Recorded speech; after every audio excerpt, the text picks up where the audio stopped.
नमस्कार। मेरा नाम डॉक्टर राजीव मिश्रा है और जिन लोगों से मेरा पुराना परिचय नहीं है उनके लिए मैं बताना चाहूँगा। मैं यूके में एक्यूट मेडिसिन स्पेशलिस्ट एक डॉक्टर हूँ और मैं आप सबसे कोरोना के बारे में कुछ बातें करने आया हूँ, विशेषतः भारत के संदर्भ में। अभी पिछले कुछ दिनों से मैं स्वयं भी इस बीमारी से जूझ रहा था और मैं अभी अभी उससे स्वस्थ हुआ हूँ। कल से मैं वापस काम पर जाने की आशा रखता हूँ। उसके पहले इस पैंडेमिक की बिल्कुल शुरुआत से ही मैं और मेरा अस्पताल इस बीमारी की देखभाल और कोरोना के मरीजों की देखभाल से जुड़े हुए थे। मेरा अपना वार्ड कोरोना वार्ड में लगभग पूरी तरह कोरोना वार्ड में बदल गया था और मैं शुरू से ही इस बीमारी से एक्सपोज रहा हूं और इस बीमारी की थोड़ी बहुत जो समझ मुझे है मैं वह आपसे शेयर करना चाहूँगा। बीमारी के सिम्टम, साइन, इलाज, इन सब पर बात करने की बजाय मैं मूलतः उन विषयों पर बात करना चाहूँगा जो आज भारत में कंट्रोवर्सी के केंद्र हैं। पहली बात, हम वैश्विक स्थिति में दुनिया के सामने हमारी कोरोना के प्रति लड़ाई के परिणाम क्या है। तो दुनिया के दूसरे देशों से मैं यहाँ मेरा कंप्यूटर है और मैं आपसे उनके परिणाम शेयर करना चाहूँगा। यूएसए में आज की तारीख में कुल 7,38,000 केसेस हैं और कुल 39,000 लोगों की मृत्यु हुई है। स्पेन में कुल 1,95,900 केसेस हैं और 20,000 लोगों की मृत्यु हुई है। इटली में 1,75,000 केसेस हैं और कुल 23,000 लोगों की मृत्यु हुई है। और फ्रांस में 1,51,000 केसेस हैं, कुल 19,323 लोगों की मृत्यु हुई है। और इसके बाद मृत्यु में अगला बड़ा आंकड़ा आता है यूके से, जहां की स्थिति मैं खुद अपनी आंखों से देख रहा हूं। 1,14,217 केसेस हैं और 15,464 लोगों की मृत्यु अभी तक रिपोर्टेड है। उन सब के मुकाबले भारत कहां है? भारत कहीं नीचे 16,000 केसेस अभी तक रिपोर्ट हुए हैं और भारत में कुल 521 लोगों की मृत्यु हुई है। इस संख्या को आप ऐसे समझें, भारत में अभी तक कुल 521 लोगों की मृत्यु हुई है। यूके में अकेले कल 888 लोगों की मृत्यु रिपोर्ट की गई थी। एक और संख्या पर नजर डालना चाहूंगा जो पॉपुलेशन से जुड़ा है। यूएसए में कुल 118 मौतें प्रति 1 मिलियन पॉपुलेशन रिपोर्ट की गई हैं। स्पेन में यह संख्या इसकी 4 गुनी बढ़ी है, 441 प्रति 1 मिलियन पॉपुलेशन। इटली में 384 प्रति 1 मिलियन पॉपुलेशन। फ्रांस में 296 प्रति 1 मिलियन पॉपुलेशन। यूके में 228 प्रति 1 मिलियन पॉपुलेशन। उसके नीचे एक और यूरोप के अन्य देश हैं। बेल्जियम में यह संख्या भयानक है, 490 प्रति 1 मिलियन पॉपुलेशन। तो सिर्फ संख्या की बात नहीं है, यह विषय भी है कि कितनी बड़ी जनसंख्या में इतनी मौतें हुई हैं। और भारत में यह संख्या है, ध्यान से सुने, 0.4 प्रति 1 मिलियन पॉपुलेशन, जहां दूसरे विकसित देशों में 400 से अधिक, बेल्जियम में 490 प्रति 1 मिलियन पॉपुलेशन मौतें हुई हैं। भारत में यह संख्या 0.4 प्रति 1 मिलियन पॉपुलेशन है। आप हमारी देश की कोरोना से लड़ने की जो तैयारी है और जो उसमें सफलता मिली है, इसका अंदाजा इस संख्या से लगा सकते हैं। अच्छा, अब कुछ लोग इन संख्याओं पर सवाल खड़े करते हैं कि यह संख्याएं सही हैं या नहीं है। तो अब मैं दुनिया के दूसरे देशों की स्थिति बता दूं। मूलतः लोग कहते हैं भारत में लोगों की जांच नहीं हो रही। तो आप इस बात को ऐसे देखें, यूके में किन लोगों की जांच हो रही है, मैं अपनी आंख से देख रहा हूं। यूके में किन लोगों की जांच हो रही है और किन की जांच नहीं हो रही है। अगर आपको कोरोना के सिम्टम्स हैं तो आपको साफ कहा गया है कि आपको अस्पताल आने की कोई ज़रूरत नहीं है और आपकी जांच किए जाने की कोई ज़रूरत नहीं है। आपको कोरोना हो या ना हो, अगर आपको इसके सिम्टम हैं तो घर पर बैठें। उसके मुकाबले यहां पर सिर्फ उन्हीं लोगों की जांच हो रही है जो इतने बीमार हैं कि उन्हें अस्पताल में भर्ती करने की जरूरत है।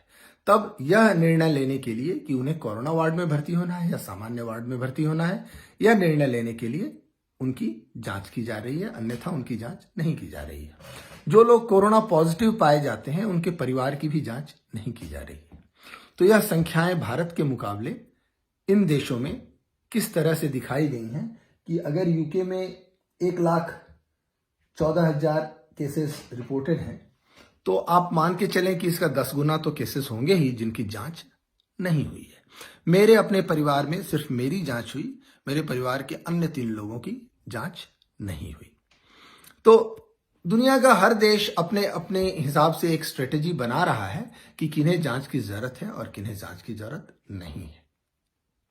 तो हर व्यक्ति की हर रोज जांच करने का कोई अर्थ नहीं है। दूसरा, किन देशों की सरकारों की आलोचनाएं हो रही हैं। तो हमने कुछ संख्याएं पढ़ी कि यूएस में प्रति 1 मिलियन पॉपुलेशन 118 लोगों की मृत्यु हो रही है।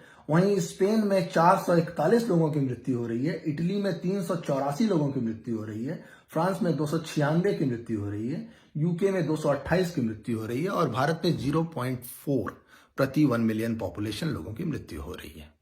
आप हो सकता है कि कोरोना की जांच ना करके कोरोना से ग्रस्त मरीजों का डेटा छिपा लें, लेकिन उससे मरने वालों की संख्या आप नहीं छुपा पाएंगे, क्योंकि मरने वाले तो मरेंगे और उनके डेथ सर्टिफिकेट पे आपको लिखना पड़ेगा। और भारत में जो स्थिति है, जिस तरह से लोगों की जांच की जा रही है और एक भी व्यक्ति अगर पॉजिटिव पाया जा रहा है तो उसके कॉन्टैक्ट्स की जांच की जा रही है, वो जितने लोगों से संपर्क में आया था उन सभी व्यक्तियों की जांच की जा रही है। इसकी बराबरी दुनिया के किसी देश से नहीं की जा सकती। कम से कम यूरोप में कोई भी देश इस तरह की जांच नहीं कर रहा। तो यह आलोचना कि भारत में लोगों की जांच नहीं हो रही है बिल्कुल निरर्थक है, क्योंकि आप किसकी जांच करेंगे? आज आप एक व्यक्ति की जांच कर लेंगे, कल उसे फिर से कोरोना नहीं होगा, इसकी कोई गारंटी है?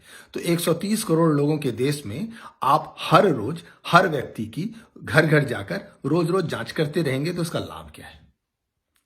तो भारत में जो स्ट्रेटेजी अपनाई जा रही है कि जिन लोगों को कोरोना के सिम्टम है उनकी जांच की जाए और जो व्यक्ति पॉजिटिव पाए जाए उनके परिवार और उनके कॉन्टैक्ट्स की जांच की जाए, यह सबसे सही स्ट्रेटेजी है। और यह दूसरे देशों में जो कुछ भी किया जा रहा है, पश्चिमी देशों में, उससे बहुत बहुत ज्यादा है। और इसके परिणाम भी मिल रहे हैं कि हम इस महामारी से और इससे लाखों की संख्या में हमारे देश में लोग मरे होते, उससे बचे हुए हैं। एक और बात मैं देखता हूं, अगर मैं विदेशी मीडिया की मानूं और यहां की रिपोर्ट्स पढ़ूं तो मुझे सबसे ज्यादा क्रिटिसिज्म, सबसे ज्यादा आलोचना भारत की दिखाई पड़ती है।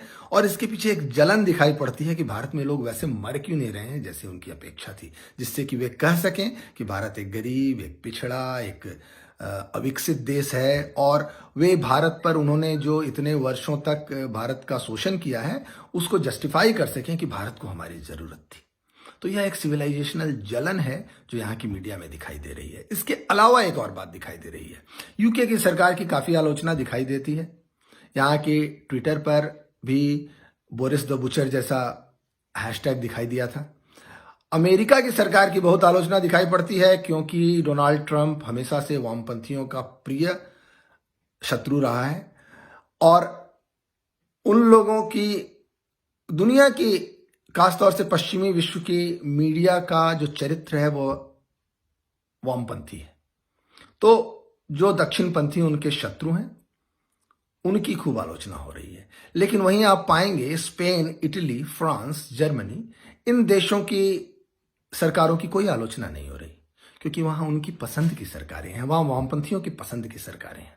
जबकि पूरे यूरोप में इस बीमारी के फैलने का मूल स्रोत जो था वो उत्तरी इटली के फ्लोरेंस शहर से आया, जहां चीनी मूल के बहुत सारे नागरिक काम करते हैं और वहां के वामपंथी मेयर ने एक अभियान चलाया था बिल्कुल इस महामारी की शुरुआत में, जहां से इस महामारी को बल मिला फरवरी माह की बिल्कुल शुरुआत में, जब उन्होंने हग अ चाइनीज कैंपेन चलाया था, जहां चीन से आए हुए व्यक्तियों की जांच करना तो छोड़िए, उनके गले लग लग कर सेल्फी ली गई और जिससे पूरे इटली में यह बीमारी फैली और वहां से पूरे यूरोप में फैली और वहां से पूरे पश्चिमी विश्व में फैली और भारत में बहुत सारे लोग जो कि इन देशों में अप्रवासी हैं और यहां से भारत गए, भारत में भी यह बीमारी जो फैली है या उन्हीं लोगों से फैली है। लेकिन आप यहां की किसी भी मीडिया में उस वामपंथी मेयर की चर्चा नहीं सुनते हैं और उसकी कोई आलोचना नहीं पाते हैं जिसने लाखों लोगों को मौत के दरवाजे पर खड़ा कर दिया, सिर्फ अपना पॉलिटिकल करेक्टनेस का एक नैरेटिव खड़ा करने के लिए। तो यह वामपंथी चरित्र यहां भी दिखाई दे रहा है, यही वामपंथी चरित्र भारत में भी दिखाई दे रहा है। भारत में जिस तरह से जो लोग इसके दोषी हैं, जो लोग जानबूझकर इस बीमारी को फैला रहे हैं, उन्हें बचाने की मुहिम चल रही है, जो लोग अपनी तरफ से उन लोगों से बचाव रख रहे हैं, जो लोगों के वीडियोज आए कि वो सब्जियों पर फलों पर थूक थूक कर इस बीमारी को फैलाने की कोशिश कर रहे हैं, डॉक्टरों पर थूक रहे हैं, डॉक्टरों पर पत्थर फेंक रहे हैं, उन लोगों की पहचान ही नहीं छुपाने की कोशिश की जा रही है। व्यक्तिगत रूप से जो लोग उनसे बचाव करना चाह रहे हैं, उन लोगों को FIR करके तंग किया जा रहा है, उन लोगों पर हेट स्पीच का और घृणा फैलाने के मुकदमे फैलाए जा रहे हैं। तो आपको बचाव नहीं करने दिया जाएगा, बीमारी को फैलाया जाएगा और आप अगर व्यक्तिगत रूप से अपना बचाव करना चाहेंगे तो आपको पॉलिटिकल करेक्टनेस और हेट स्पीच के नाम पर फंसाया जाएगा। यह जो वामपंथियों की तरकीब है, यह ही इस दुनिया में लाखों लोगों की मौत की जिम्मेदार है। जहां तक वामपंथियों के पुराने ट्रैक रिकॉर्ड का सवाल है, लाखों लोगों की जान लेना उनके लिए कोई नई बात नहीं है। उन्होंने हमेशा से लाखों लोगों की हत्याएं उनके लिए एक मामूली सी बात रही है। चाहे माओ हो, चाहे लेनिन हो, चाहे स्टालिन हो, उन लोगों ने लाखों लोगों की हत्या की है और लाखों परिवारों को बर्बाद किया है। तो यह उन्हीं की आज तक की स्ट्रेटेजी का एक भाग है। वे चाहते हैं कि दुनिया में हर जगह महामारी फैले, अव्यवस्था फैले, असंतोष फैले और इस असंतोष की फसल को काटकर वे सत्ता पर कब्जा कर सकें। यही प्रयास उनका भारत में है। दूसरा, भारत में इस बीमारी को रोकने के लिए जो भी प्रयास किए जा रहे हैं, उनमें एक और चीज जिसकी खूब आलोचना हो रही है कि यहां वेंटिलेटर नहीं है। तो मैं वेंटिलेटर के बारे में कुछ बातें कहना चाहूंगा। पता नहीं जो लोग ये आलोचना कर रहे हैं उन्होंने जिंदगी में वेंटिलेटर देखा है या नहीं। मैंने कई साल ICU के डॉक्टर के रूप में काम किया है और UK में भी मैंने 1 साल ICU के डॉक्टर के रूप में काम किया है एक्यूट मेडिसिन की अपनी ट्रेनिंग के दौरान। तो वेंटिलेटर के बारे में बता दूं, यह इतनी सहज बात नहीं है। जितने लोग वेंटिलेटर पर जाते हैं उनमें से भी 50% की मृत्यु हो जाती है, अच्छी से अच्छी सुविधाओं के बावजूद, UK में भी, अमेरिका में भी। तो वेंटिलेटर पर जाने से बचना ही हर किसी के हित में है। ऐसा नहीं है कि वेंटिलेटर रामबाण उपाय है। दूसरी बात, वेंटिलेटर कोई पंचर का किट नहीं है कि अब्दुल मियां आएंगे और पंचर लगा के चले जाएंगे। एक वेंटिलेटर को चलाने के लिए जितनी ट्रेनिंग की जरूरत होती है, वह ट्रेनिंग वर्षों की ट्रेनिंग होती है।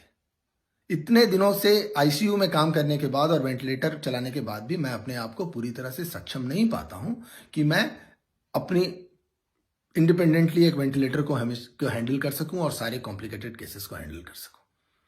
लेकिन और ARDS जो कि इस बीमारी की सबसे खतरनाक कॉम्प्लिकेशन है, उसमें वेंटिलेटर को हैंडल करना सबसे अधिक मुश्किल है। और दूसरी बात, वेंटिलेटर को हैंडल करने के लिए सिर्फ डॉक्टर ही नहीं चाहिए, डॉक्टर तो चाहिए, एनेस्थेटिस्ट चाहिए, कम से कम इंटेंसिविस्ट चाहिए और उनके पीछे वर्षों की ट्रेनिंग होती है। और कुछ लोग कहते हैं 10 लाख वेंटिलेटर दो। अरे 10 लाख वेंटिलेटर चलाएगा कौन? हर वेंटिलेटर वाले मरीज को 1-to-1 नर्सिंग की जरूरत होती है, यानी 24 घंटे हर समय एक नर्स एक वेंटिलेटर के लिए चाहिए होती है, क्योंकि सिर्फ वेंटिलेटर पर मरीज को नहीं डालना होता है, वेंटिलेटर पर डालने के बाद उसे पैरालाइज करना होता है, उसको सीडेट करना पड़ता है। इन सब का एक प्रोटोकॉल है। एक एक सेकंड की का हिसाब रखना पड़ता है। लगातार उसकी मॉनिटरिंग करनी पड़ती है। गले से उसकी एक सेंट्रल लाइन डालनी पड़ती है और उसकी आर्टरी से लाइन डालनी पड़ती है जो उसके ब्लड प्रेशर को मैनेज कर सके और कंट्रोल कर सके। सो इतने कठिन और जटिल प्रोटोकॉल हैं जिनको कि हैंडल करने के लिए 1-to-1 नर्सिंग की जरूरत पड़ती है। अगर आप बहुत रिस्क लेंगे तो आप शायद थोड़ी देर के लिए 2:1 नर्सिंग कर सकते हैं अगर एक नर्स ब्रेक पर गई हो तो एक वेंटिलेटर को चलाने के लिए 24 घंटे में कम से कम 3 नर्सें चाहिए। आप 10 लाख वेंटिलेटर मांग रहे हैं तो आपको 30 लाख नर्सेस चाहिए और वो ट्रेंड नर्सेस चाहिए जिन्हें इस चीज का पुराना अनुभव हो। अन्यथा आप एक मरीज को पैरालाइज कर देंगे, वो खुद से सांस नहीं ले सकेगा, उसके गले में ट्यूब डाल के उसको वेंटिलेटर पर जोड़ देंगे और उसके बाद उसको आप मॉनिटर नहीं करेंगे तो आप उसकी जान ही लेंगे। तो जो लोग कह रहे हैं हर किसी की टेस्टिंग करो और हर किसी को वेंटिलेटर दो, उन्हें ना तो टेस्टिंग की कोई समझ है ना वेंटिलेटर की कोई समझ है। उन्हें इस बीमारी को रोकने में सहयोग देने की कोई रुचि नहीं है।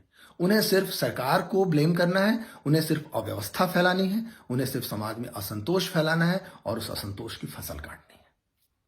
उन्हें कोई समझ नहीं है कि वेंटिलेटर कैसे काम करता है और किसकी जांच की जानी चाहिए। ऐसे लोगों से बचें, ऐसे प्रचार से बचें। मैं कहूंगा हमारे देश में आज के दिन में अगर लाखों मौतें नहीं हुई हैं, सड़कों पर लाशें नहीं गिरी हुई हैं, इटली और स्पेन वाली हालत नहीं है, तो इसके पीछे हमारी सरकार की दूरदर्शिता है, हमारे सरकार का हमारे प्रति कंसर्न है और यह एक बहुत बड़ी उपलब्धि है। ऐसी स्थिति में अपने देश का और अपने सरकार की पूरी व्यवस्था के साथ सहयोग करें और जो लोग इसमें बाधा बनते हैं उन्हें पहचानें, उनसे दूरी बनाए रखें, ना भूलें, ना माफ करें।